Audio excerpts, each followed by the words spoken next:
سب سے بڑی تیاری کیا ہے کہ اپنے دلوں کو صاف کر لیں، کہ جس دل میں نفرت ہو، بغض ہو، کسی کے لیے غصہ ہو، کسی کے لیے کیا کیا جذبے ہوں، دل صاف کرنا۔ ہمارے گھروں میں روزانہ جھاڑو ہوتا ہے، یہاں مدرسے میں روزانہ صفائی ہوتی کہ نہیں ہوتی؟ کیونکہ دنیا کی اصل گندگی ہے تو جھاڑو ہاتھ سے نہیں چھوٹ سکتا۔ حرم شریف میں دیکھا کیسے چاروں طرف خدام پھر رہے ہوتے ہیں برش لے کر۔ کہ تمہارے مولوی شاہد صاحب بھی ایک دفعہ وہاں خدام حجاج میں گئے تھے، میں نے ان کے ہاتھ میں برش دیکھا، وہی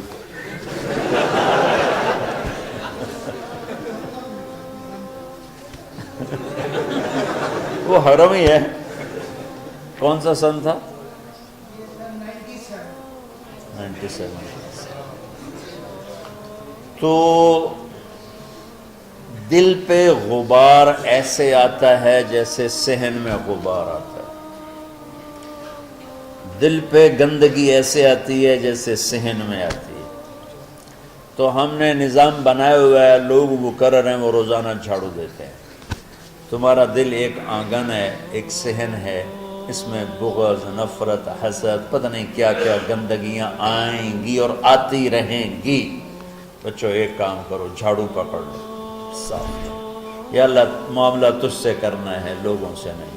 کسی نے برا کہا، کسی نے غیبت کی، کسی نے گالی دی، کسی نے دھکا دیا، کسی نے حق مارا، کسی نے کچھ کیا، یا اللہ تیرے سبب میں نے اپنے دل کو سب سے صاف کیا، میں نے اپنے دل کو سب سے صاف کیا۔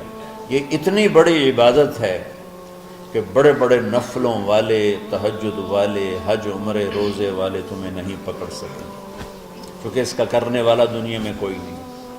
نفل پڑھنے والے تو بے شمار ہیں، عمرے کرنے والے بے شمار ہیں، علماء بے شمار ہیں، حاجی بے شمار ہیں، سخاوت کرنے والے بے شمار ہیں، لیکن اس ٹکڑے کو صاف کرنے والا لاکھوں میں ایک بھی نہیں۔ مشکل کام، آپ یہ سیکھ لیں، صاف کرو، صاف کرو، صاف کرو۔ یہ رمضان کی سب سے بڑی تیاری اور علم کو حاصل کرنے کی سب سے بڑی چابی ہے کہ اپنے دل کو کھلا کر لو۔ کوئی چیز خالی ہوگی تو کچھ آئے گا۔ جس دل میں بغض بھرا ہو، نفرت بھری ہو، حسد بھرا ہو، کینہ بھرا ہو، اس میں خاک آئے، اس میں تو علم کی ایک کرن بھی نہیں آئے گی۔ اس زبان سے چاہے جتنے مرضی موتی بکھیرے، دل اس کا اندھا ہوگا۔ لا تعمل الابصار ولكن تعمل القلوب التي في الصدور۔ یہ آنکھوں سے اندھے نہیں، دل سے اندھے ہیں۔ تو بچوں اپنے دل کو صاف کرنا سیکھو۔ وہ کتنی مشہور حدیث ہے، آپ نے کہا اس دروازے سے ایک جنتی آ رہا، ایک انصاری صحابی داخل ہوئے، جوتا ہاتھ میں، داڑھی میں وضو کا پانی۔ اگلے دن اس دروازے سے ایک جنتی آ رہا ہے، تو ایک صحابی آئے، ہاتھ میں جوتا، داڑھی میں وضو کا پانی، وہی صحابی۔ اگلے دن اس دروازے سے ایک جنتی آ رہا ہے، تو وہی صحابی 3 دن جنت کی بشارت لیے۔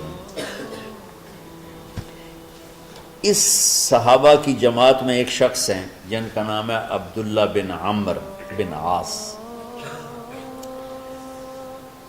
ان سے بڑا عبادت گزار صحابہ میں کوئی نہیں تھا، نہ سابقین میں نہ متاخرین میں، نہ پہلوں میں نہ بعد والوں میں۔ ان کی عبادت کیا تھی؟ ساری رات جاگنا، سارے دن کا روزہ، اور ایک ختم قرآن صبح سے شام۔ اتنی اللہ نے طاقت دی تھی۔ پھر وہ غلوب والی بات آ گئی،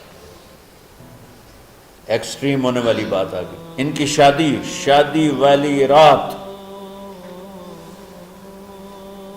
حجلہ عروسی میں داخل ہو رہے ہیں، دلہن کے کمرے میں داخل ہو رہے ہیں، اور مصلی بچھا کے اللہ اکبر، اور دیر نفل تے نفل، دیر نفل تے نفل۔ تو ان کی بیگم نے دیکھا تو وہ بھی خیر کا زمانہ تھا، انہوں نے بھی وضو کیا اور پیچھے مصلی بچھا کے وہ بھی فجر تک نفل پڑھتے رہے۔ صبح ہوئی تو حضرت عمرو بن عاص رضی اللہ عنہ نے پوچھا، بیٹی رات کیسی گزری؟ کہا جی ماشاءاللہ آپ کے بیٹے تو بڑے عبادت گزار ہیں، ساری رات نفلوں میں ہی گزری۔ تو وہ ان کو شکایت کر دی۔ حضرت عمر بن عاص کو اتنا غصہ چڑھا، وہ بیٹے کو تو کچھ نہیں کہا، کتنی حکمت کی بات ہے، سیدھے گئے اللہ کے نبی کے پاس، یا رسول اللہ یہ عبداللہ دیکھیں کیسا نادان ہے، اس کی شادی کی ساری رات نفل پڑھتا رہا۔ تو آپ کہتے ہیں ماشاءاللہ ماشاءاللہ کتنی بڑی بات ہے، نفلوں میں گزر گئی، رات بھی نفلوں میں گزر گئی۔ جیسے بعض وہ تبلیغ والے کہتے ہیں بچے کی ٹانگ ٹوٹ گئی پھر بھی گشت نہیں چھوڑا۔ کیسے احمقانہ باتیں کرتے ہیں۔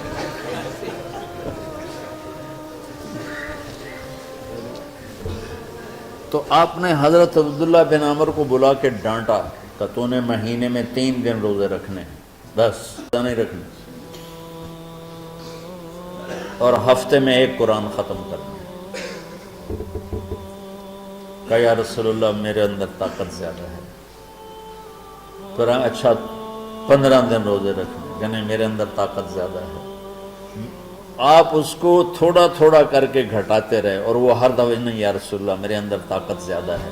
تو آخر میں آپ نے کہا اچھا چلو 100 میں داؤدی پہ آ جاؤ، 1 دن روزہ رکھو، 1 دن افطار کرو، اور 3 دن سے پہلے قرآن ختم نہیں کرو۔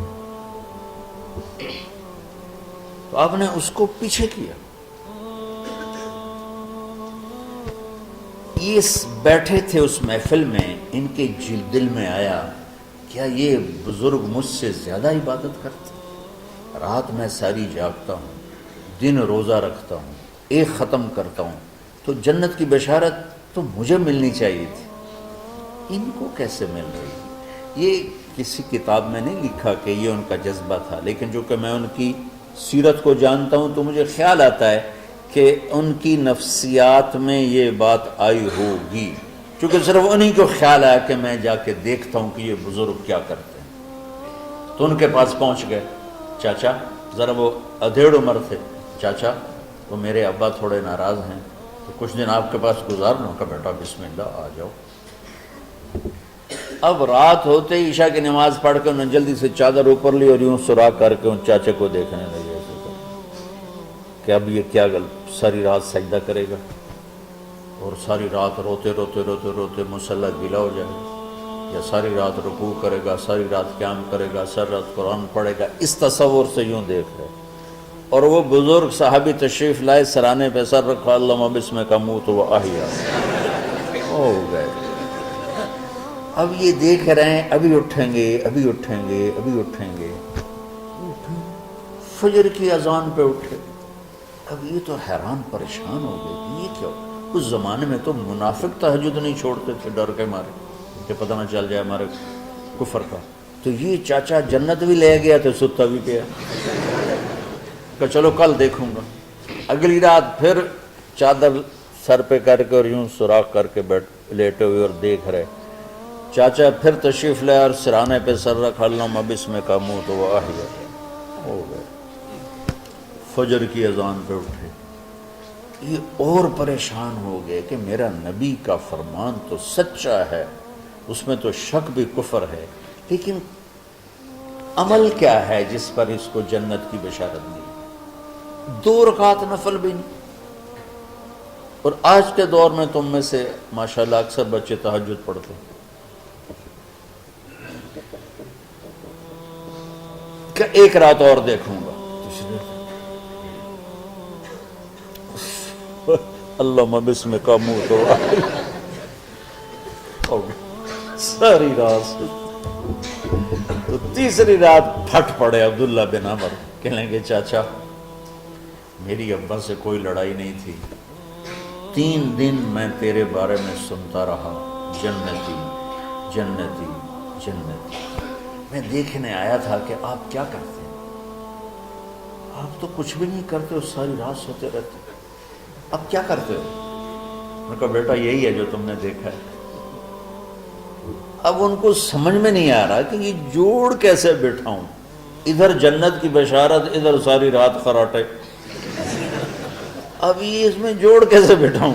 نبی کی بات تو غلط ہو نہیں سکتی۔ تو اب وہ نا ایسے نا بڑے بے دل سے ہو کر واپس مڑے، پتہ نہیں کی چکر ہوئے گی کوئی گل۔ جب وہ دروازے تک پہنچے تو کہنے لگے بیٹا ادھر آنا، واپس آ گئے۔ اب میں تمہیں اصل راز کی بات بتاتا ہوں۔ کہ کیا ہے کیا؟ تو یہاں ہاتھ رکھا، کہا یہ جو دل ہے نا اس میں کسی انسان کی نفرت نہیں۔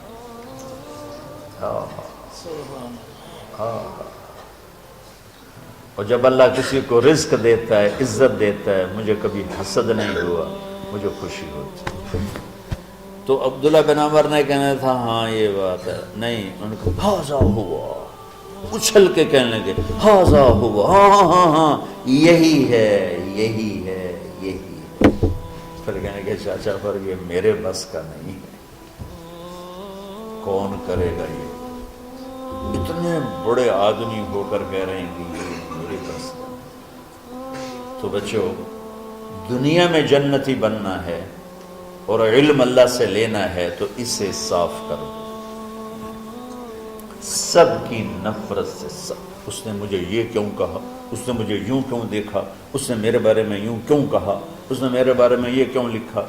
جس کی تعریف ہوتی میری کتنی برائی ہوتی، صرف تعریف تو نہیں، بھرا پڑا سوشل میڈیا مجھے گالیاں دیں۔ اللہ کے فضل سے میرے دل میں ایک ذرہ کے برابر کبھی کوئی منفی جذبہ نہیں آیا، آئے تو میں دھو کے صاف کر دیتا ہوں۔ یا اللہ میں نے اپنے دل کو صاف کیا، میرا معاملہ تیرے ساتھ ہے، کسی کے ساتھ نہیں۔ یہی آپ رمضان کی سب سے بڑی تیاری، علم کے حاصل کرنے کا سب سے بڑا ہتھیار آپ کو یہ نہیں ہے کہ تمہیں کتابیں یاد ہو جائیں، تمہیں اشعار یاد ہو جائیں، میں کتابوں کا حافظ تھا جب میں پڑھتا تھا، اور دیوانوں کا حافظ تھا اشعار کا، تم کچھ بھی نہیں یاد رہا، چونکہ وہ پڑھائی والے راستے پر چلا نا، اللہ نے تبلیغ میں چلایا، پھر بیماریاں آ گئیں، مصروفیتیں آ گئیں، تو وہ مطالعہ ہی ختم ہو کے رہ گیا۔